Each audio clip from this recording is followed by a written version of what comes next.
You're listening to the N2K Space Network.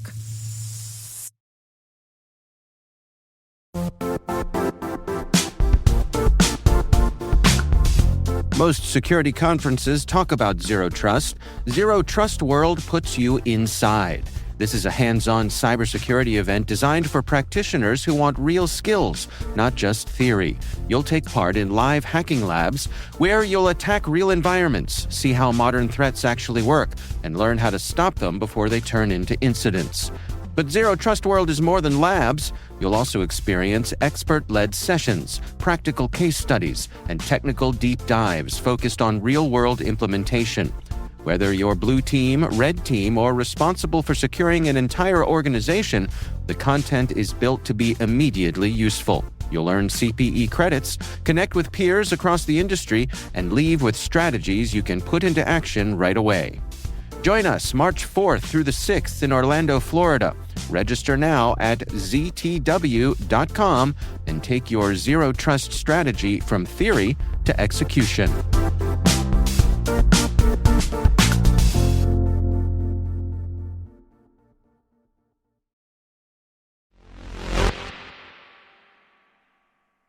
Today is January 22nd, 2026. I'm Maria Varmazis, and this is T-Minus. T-minus 20 seconds to LOS T-Dress. Go for deploy. Roger, roll. 5. Orbex's Danish subsidiary, Orbital Express Launch APS, is reportedly set to file for bankruptcy. 4. Palestinian Space has been awarded a contract by CNES in partnership with the French Defense Procurement Agency for the Desir program. 3. Lunar Outpost has announced a new in-orbit demonstration to support the launch, integration, and on-orbit operations of thermal architecture components. 2. Rocket Lab held its first launch of 2026 with the Cosmos Will See You Now mission for Open Cosmos. 1. Blue Origin has unveiled a new satellite communications network called TeraWave.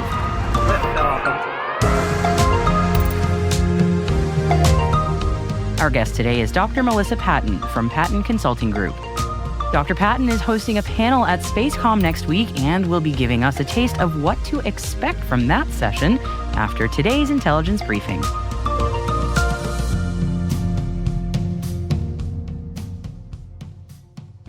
Happy Thursday, everybody. Thank you for joining me today.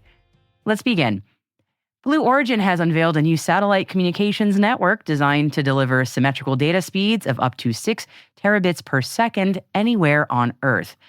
The network, known as TeraWave, aims to service tens of thousands of enterprise, data center, and government users who require reliable connectivity for critical operations. The TeraWave architecture will consist of 5,408 optically interconnected satellites in low Earth orbit and medium Earth orbit. Blue Origin says this multi-orbit design will enable ultra-high throughput links between global hubs and distributed multi-gigabit user connections, particularly in remote, rural, and suburban areas where diverse fiber paths are costly, technically infeasible, or just slow to deploy. TeraWave will provide point-to-point connectivity and enterprise-grade internet access, enabling customers to choose throughput and physical presence in response to changes to their needs. So when do we expect this network to deploy exactly? Well, Blue Origin says the first spacecraft in the constellation will launch in the fourth quarter of 2027. And staying with Blue Origin for a second, New Glen's next mission, the New Glenn 3, will carry AST Space Mobile's next-generation Block 2 Bluebird satellite to low Earth orbit. The launch is scheduled for no earlier than late February from Launch Complex 36 at Cape Canaveral Space Force Station. And speaking of launch, Rocket Lab held its first launch of 2026 in New Zealand today. The mission was dubbed The Cosmos Will See You Now, and it launched 2 spacecraft for European space technology company Open Cosmos. The mission was Rocket Lab's 80th launch overall and builds on their successes in 2025 with 21 launches and 100% mission success across their launch sites in New Zealand and Virginia, USA. But not everything is working out for the launch company, unfortunately. Rocket Lab announced an update relating to the development of its Neutron rocket. During qualification testing of the Stage 1 tank, a rupture occurred during a hydrostatic pressure trial. Of course, testing failures are not uncommon during qualification testing. It's kind of the point of testing. And test structures are pushed to their limits to validate structural integrity and safety margins to ensure that the robust requirements for a successful launch can be comfortably met.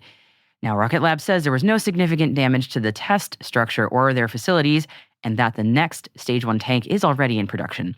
And Neutron's development campaign continues while the team assesses the latest test outcome. Lunar Outpost has announced a new in-orbit demonstration to support the launch, integration, and on-orbit operations of thermal architecture components. The company says the mission represents a major milestone in advancing next-generation thermal technologies for space applications, enabling more resilient systems and more capable spacecraft operations in the harshest environments. The mission funding has been awarded by the IOD-IOV program by the European Commission and implemented with the support of the European Space Agency. Let's stay in Europe for this next story. Thales Space has been awarded a contract by the French space agency CNES in partnership with the French Defense Procurement Agency for the DÉSIR program. DÉSIR, which stands for, please excuse my terrible French, Démonstrateur des éléments souverains d'imagerie radar, aims to develop technologies for a sovereign French space radar imaging capability. Thales will develop an all-weather, day-night observation capability enabled by synthetic aperture radar, aiming to complement France's existing optical Earth observation capabilities used for intelligence and surveillance. These capabilities also support vitally important dual-use applications, including environmental monitoring, crisis management, and maritime surveillance. And European Spaceflight is reporting that Orbex's Danish subsidiary, Orbital Express Launch APS, is set to file for bankruptcy. The report says its facilities closed on the 20th of January, leaving approximately 90 employees without jobs. UK-based Orbital Express Launch, better known as Orbex, established its business in Denmark in October 2016. According to the company, its Copenhagen-based business carried out work in propulsion, testing software, avionics, and business services. And we do wish the company and the employees the absolute best of luck for the future.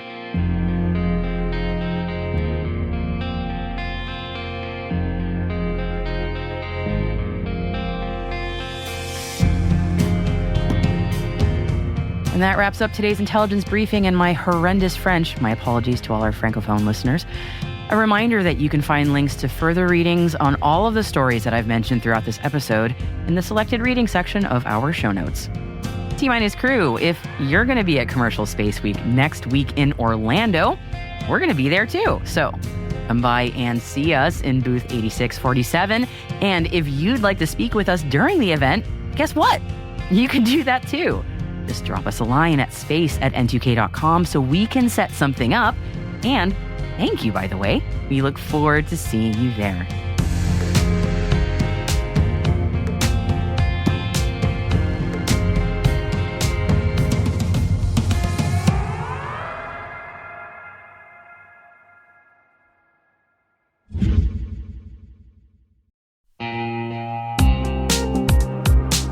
Ever wished you could rebuild your network from scratch to make it more secure, scalable, and simple?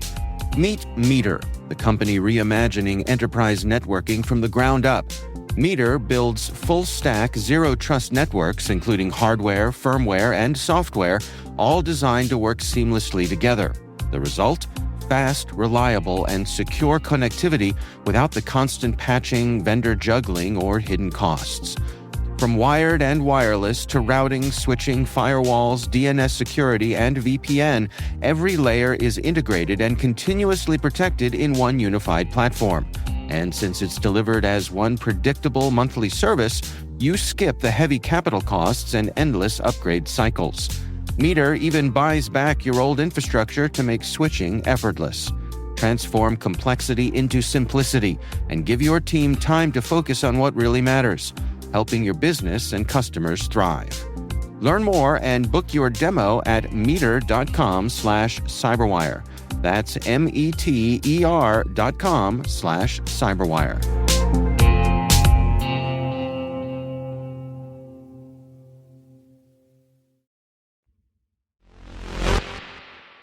Our guest today is Dr. Melissa Patton from Patton Consulting Group. Dr. Patton is hosting a panel at SpaceCom next week and has a big announcement coming out at the conference, and I'll let her tell you more. I am the newly appointed CEO of Space Grove. I also am a previous educator. I've been 20 years in education, worked my way up from admissions entry level to a chief academic officer and dean. And I've also been tenured at Eastern Florida State College here in Brevard County. And I guess I got bored one day and just decided, hey, I'm going to cash in my savings, retire, and do a startup. And that's how I kind of got into space. My startup that my husband and I started was an integration of the first space adjacents. So we took space and STEM, and we intersected it with collegiate and elementary and middle school athletes.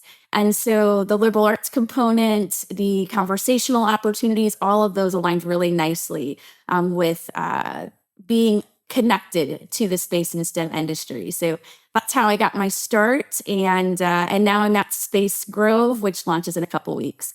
Let's start with SpaceCom, because so there's a lot going on at SpaceCom for you and for Space Grove, and you're going to be on a panel at SpaceCom as well. So let's start there about the panel. Tell me a bit about that. Yeah. So I'm actually really excited about this. My panel is one of the best panels that will ever be at SpaceCom. I'm not telling you if I actually said it.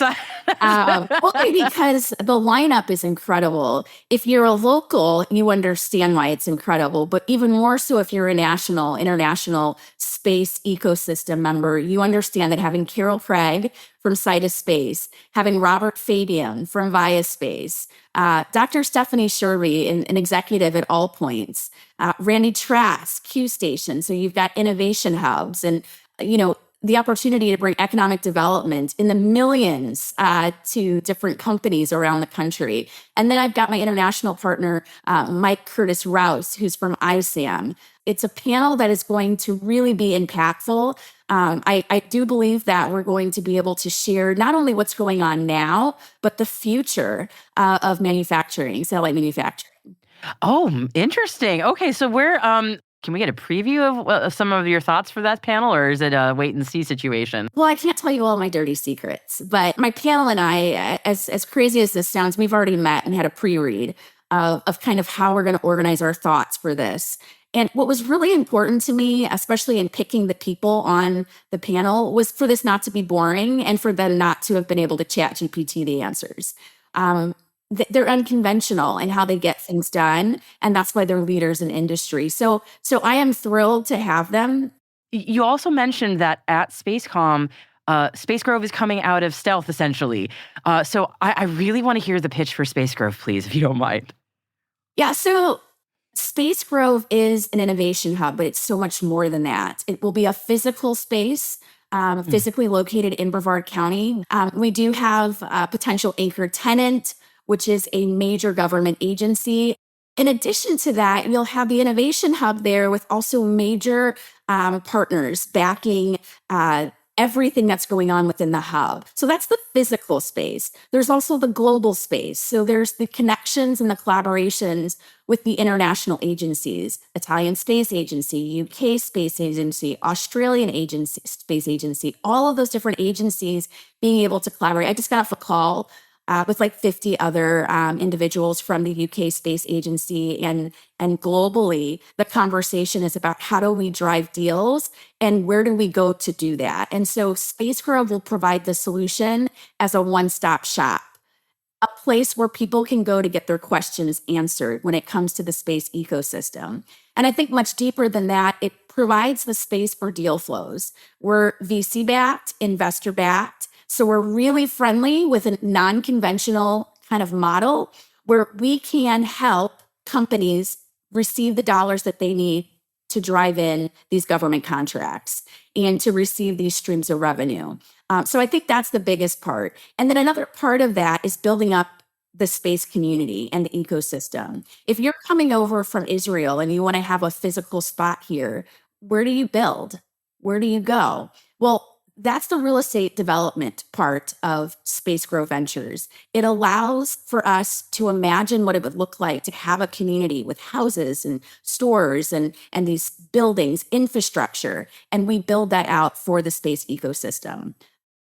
That vision sounds amazing. And honestly, it also sounds like it's something that the space industry community has been sort of looking for quite some time in Brevard County specifically. I mean, that is definitely fitting a need that I know I've been hearing about. And the vision also with not just it's not just like an incubator space, but also with the housing. That's really interesting.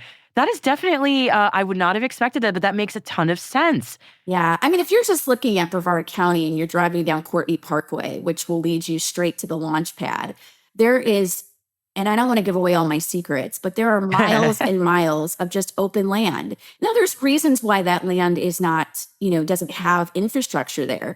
But when I go outside my office and I want to go have a cup of coffee with someone, I have to go on the other side of the bridge. There are no coffee places on my side of the island. There's no restaurants. There's only 3 gas stations. And this is one of the largest areas, and the largest area for launch capabilities. So when you look at that, and then you look at the broader horizon, and then you look at it from a national perspective, there's a lot of room for us to grow. That's exciting. I can't wait to learn more about this. And it sounds like the opportunity for that will be at a launch party I've heard something about. So yeah, so I'm really fortunate to have some great friends that are going to help launch us off. We've got several headline speakers, one from the United States Space Force, UCF, superintendent of Brevard Public Schools. I'm excited for the VIP participants. This is invite only. And so we will have the biggest and the best of the space ecosystem represented from industry, government, academia, and workforce development. That sounds great. So for our industry listeners, which is a lot of people who listen to this show, what do you want them to know about Space Grove? So I want you to know that now there is a place, there is one unified hub that has an opportunity for you to get your questions answered and for you to be able to understand how to do what you're trying to do, whether you're international or whether you're right here in the States. We can support you. We also have great partners like Space Florida and like the Economic Development Organization here in Brevard County. So we're doing life with them as well to make sure that we've come up with an opportunity for you. We're scalable. I've already kind of given you a sneak preview that after we stand up this physical hub, we are licensing Space Grove. So that's important to realize that there is a point to it. And then the real estate side of things allows real opportunity for you to actually physically have a place. And we're doing that as well for our partners. I cannot wait to learn more at Spacecom. So Dr. Melissa Patton, it's been truly a joy speaking with you. I want to make sure if there's anything I missed that you wanted to make sure to mention to the audience that I give you the podium, anything at all, by all means. I would love to mention a couple things. Number one, come out and support Spacecom, get a ticket, come on out. And then, of course, come see me at 2:30 on Thursday, moderating, and I'll have to do it in my moderation voice. From tarmac to tomorrow. Ground systemic driving, satellite manufacturing, and scalable space infrastructure. So come out and see our group. And then if something about Space Grove really intrigued you, feel free to send me a note, either on LinkedIn or email, and I will send you an invite to our launch party. We are hoping to bring in some equity partners, and if that's you, you want to actually make some money when you put your money where it is, I would also be more than happy to look at that as well.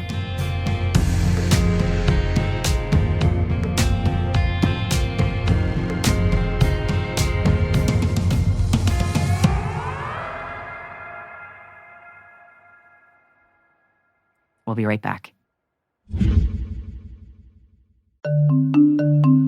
When it comes to mobile application security, good enough is a risk. A recent survey shows that 72% of organizations reported at least one mobile application security incident last year, and 92% of responders reported threat levels have increased in the past 2 years. GuardSquare delivers the highest level of security for your mobile apps without compromising performance, time to market, or user experience. Discover how GuardSquare provides industry-leading security for your Android and iOS apps at www.guardsquare.com.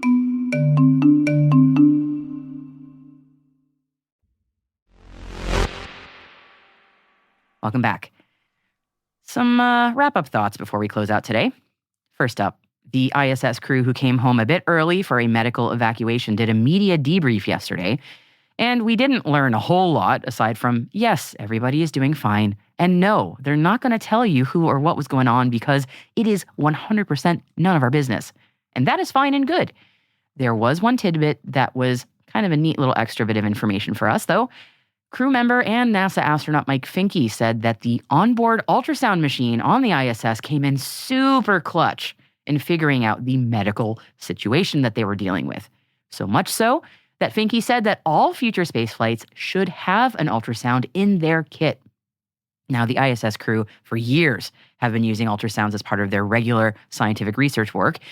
Not unlike the ultrasound machines you may have seen at a doctor's office, it just looks like a souped-up laptop with a handheld ultrasound wand attached by a cable.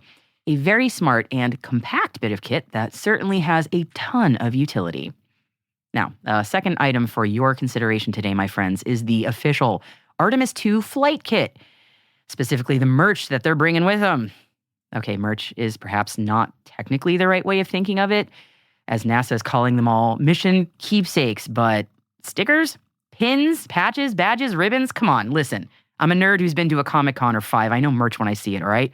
There will be 12 Canada Space Agency stickers, 6 Canada flag patches, 1 ESA flag, 100 silver Snoopy pins, at least 115 U.S. flags, a 1x1 swatch of the plane fabric from the Wright brothers plane, the unflown Apollo 18 flag, and the U.S. flag that was flown on both the very first and very last shuttle missions. And that is just a small sampling, to be honest. You can read the whole list for yourself if you really want, but spoiler alert, it's a lot of pins, patches, and stickers. Oh, and the Houston Livestock Show and Rodeo leather back number? Because I guess for NASA, when it comes to sending people to the moon, indeed, this ain't their first rodeo.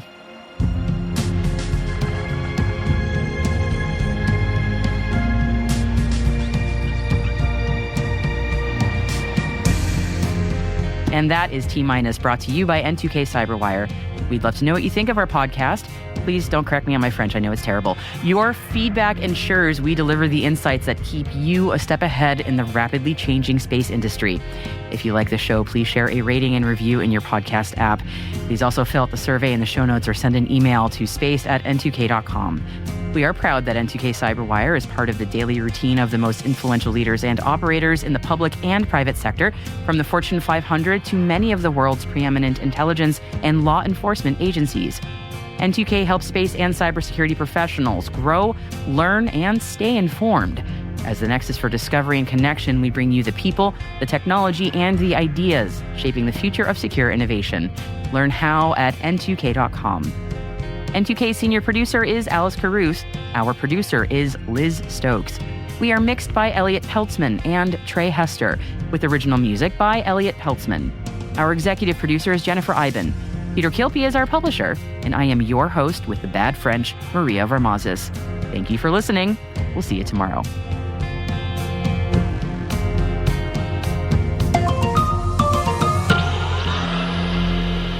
T-Minus.